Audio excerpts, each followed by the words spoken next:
Yes, sir. Down the ramp. And we have people lined up on the left over here. Some union leaders and workers. Hey, guys and ladies.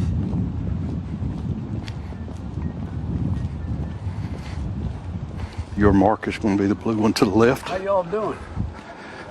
You've got a blue mark, and that's okay. I'll stand my blue mark, and then I'm going to say load each one of you. Yes, sir. I'll help you get started.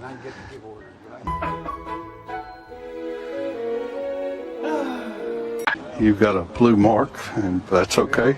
I'll stand my blue mark, and then I'm going to say load each one of you. Yes, sir. I'll help you get started.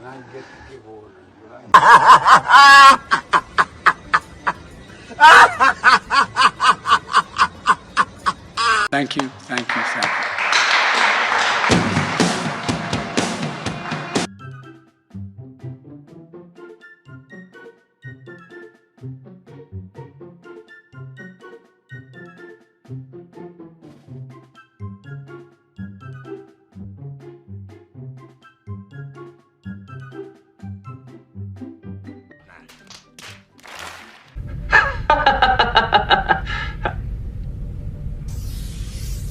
And if I can, healthcare giant Aetna is completely pulling out of Obamacare exchanges starting next year. And I think there are a lot of Americans out there who they don't care if it's a Democratic change or a Republican change, but Obamacare is not working for them.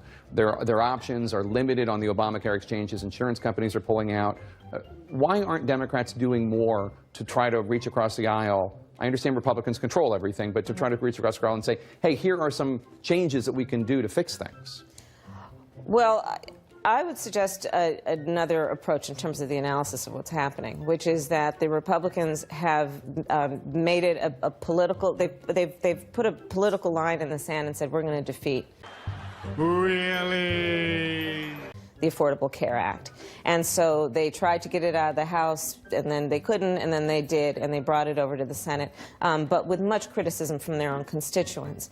And what is also happening in that process is it's creating an incredible amount of uncertainty for the market. It's creating an uncertainty for the insurance industry and all who are a part of that whole system of delivery of health care in our country.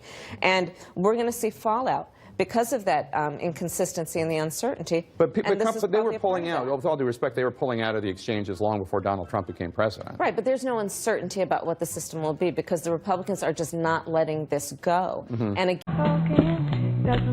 Vincent, I'm on the intercom.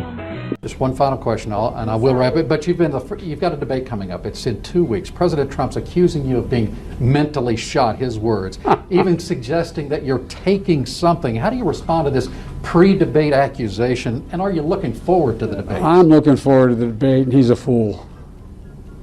Thank you. The comments are just foolish.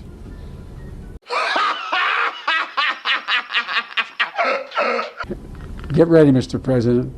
Here I come. Thank you. Thank you, Mr. Biden. Appreciate it. All right. Sorry.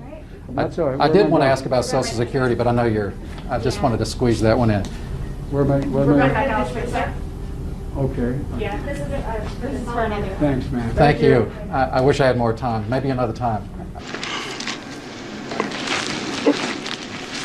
Make sure that the post office and I would move very quickly to try to get states to agree that they would open ballots before the actual deadline that night, so that because people have to mail in, those who mail in. Number three, what I'm doing now and I continue to do is try very hard to get as many poll workers available who are qualified to be able to, particularly because we'll still probably have some, well, we won't, hopefully in 2 more years, but to make sure that we have. What are you saying? Oh! Ew! Dude! What the fuck? But there's, there to be, beginning this effort for 2021 is. I think we've learned a few lessons from last year as well. There's help being there to help clear roads, rebuild main streets, and so that the families can get back to their lives. That's what FEMA does every single day. Ladies and gentlemen, I think my brain just committed suicide. Do you favor executive privilege, or should Karl Rove and others in that like position be forced to testify before the House or Senate? Well, I think we'll determine over the next several weeks how this administration responds to the very appropriate call by Patrick Leahy, the chairman of the Judiciary Committee, to have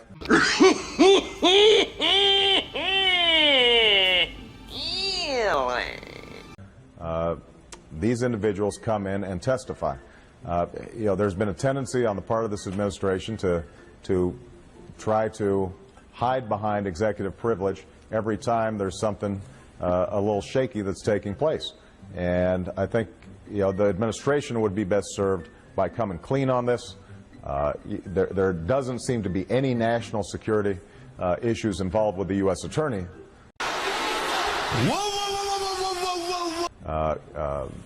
Question.